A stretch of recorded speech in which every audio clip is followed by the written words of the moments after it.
It was a different kind of Passover, to say the least. I remember when we sat down, Philip leaned in and he said, I feel like something special is going to happen tonight. And I turned and looked at him and I said, I doubt it. I was wrong. Jesus got up from the table and he grabbed a basin of water and a towel. And at the time, I remember thinking, what is Jesus doing with the foot water? I doubt he's going to wash anybody's feet. I was wrong. Yeah, he then began washing Bartholomew's feet, and Barth just sat there. I mean, he didn't say anything. He didn't move. I mean, none of us did. He then finished and went on to James and Andrew and the rest of us. And at the time, I remember thinking, this is so strange, yet wonderful. I doubt anybody's going to say anything right now. I was wrong. You know who broke the silence. Peter. No way. No way you're washing my feet. That's what I told him. I said, you can wash these guys' feet, but you're not going to wash my feet. Jesus, I told him, I said, you're not washing my feet. I mean, you're the king. He looked at me and he said, Peter, unless I wash your feet, you can have nothing to do with me. Like, ouch. I was thinking for a second and okay, all right, wash my feet, but wash my hands, wash my whole body while you're at it. I mean, wash me completely clean.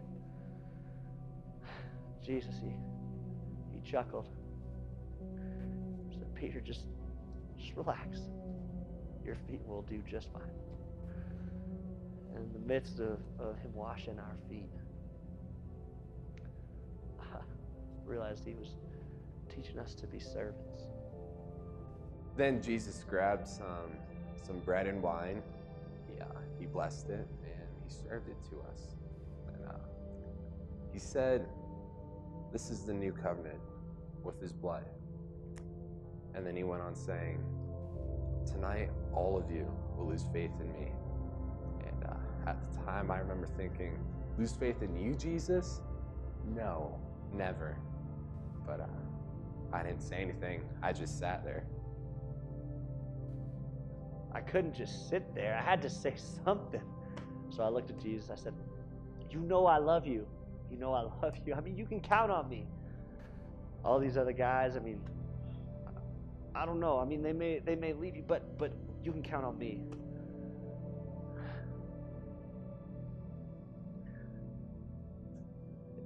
He looked at me, smiled.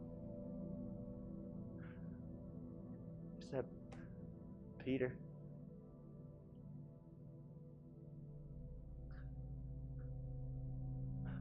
before this night's over,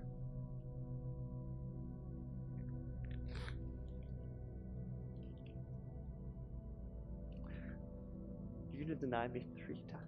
3 times.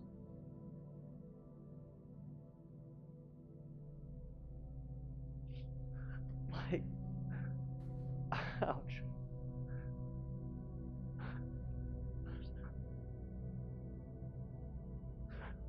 The next thing I knew, we were getting all wrapped up and headed out to the garden to pray. Once we got to the garden, things got a little crazy. Jesus asked Peter, James, and myself to go further into the garden and pray with him. We did. At least, we tried anyway. We kept falling asleep, and Jesus would always come back and wake us up. One time, I remember him saying, "The spirit is willing, but the flesh is weak." That's true. It's all such a blur. And to think that this all started because of Judas. Did he really think that he was doing the right thing? There he is, all by himself, praying. Now the others are gonna come up, they're gonna try and cause some sort of scene. But the one that I kissed on the cheek, that's the one you guys want. Now 30 pieces of silver, right? That was our deal. 30 pieces. Forget about the rest. The one I kissed on the cheek, that one's Jesus. A kiss? Judas trade Jesus with a kiss from a trusted friend? You gotta be kidding me.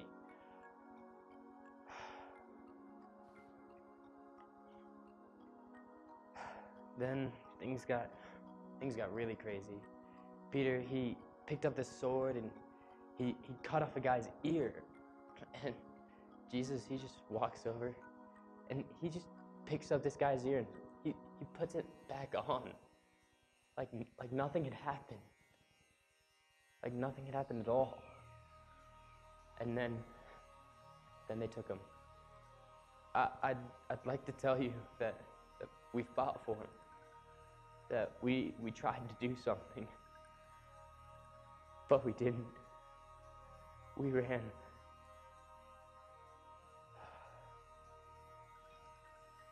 I ran.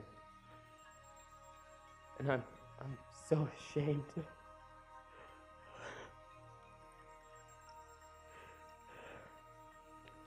What have I done? What have I done? I was so stupid. I've killed him. I sent Jesus to be executed.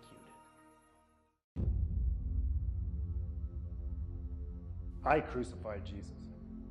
It's what the crowd wanted. It's what the crowd got. Personally, I don't believe the man did anything to deserve it, but I was just a soldier doing my job. When the governor gives his sentence, that's when I go to work. I loved that job. I felt like I was administering justice every time I nailed a man to a cross. But that man didn't deserve it. It didn't make sense to me. It didn't make sense. It didn't make any sense. Here I am, rotting in a jail cell for stealing, murdering, you name it, I've done it. And I knew the next time I stepped foot outside of that cell, that was it. So the guards, they came and grabbed me and they threw me down next to this guy. He had been beat to a pulp. I mean, he was hideous. So then I remember Governor Pilate, he looked out onto the crowd and he said, "Which one of these two men do you want me to set free?" And I'm thinking, it's obvious. They're gonna pick him. They're gonna say, "Let Jesus go." And I'm gonna tell them where they can go. But then the crowd, they started chanting. They started chanting Barabbas. They started saying my name. They were saying my name over and over and over again. So then the guards, they picked me back up and they threw me into the crowd and they took Jesus to go be crucified instead of me. 1 minute, I'm a man marked for death. And the next, I'm free? It doesn't make any sense. So then, followed him all the way to Golgotha. When they got to the hill that day, we had just raised a second criminal, and they brought him to me. I'll never forget the way he looked. He was beaten, spit on, whipped, and was unrecognizable. He was hideous. But I did my job. What was left of his clothes were ripped off, and they threw him on the cross. That's when I go to work. Generally, when you crucify a man, the first hand's most difficult because the criminal wants to get away, so he fights you. so I would have the soldier hold him down. But this guy, he didn't put up a fight. He surrendered to it. As an executioner, I've been called every name in the book. I've had men yell at me and plead with me. But I wasn't prepared for what he had said. He looked at us. He looked at me. And he said, "Father, forgive them, for they do not know what they're doing." He forgave me. He said, "Forgive them"? He forgave them? Who does that? That should have been me. I was the one who's supposed to be hanging from that cross. But he took my place.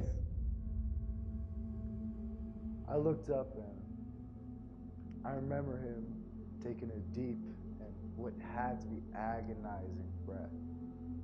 And then he said, "It is finished." And then he died. Surely, this man was the Son of God.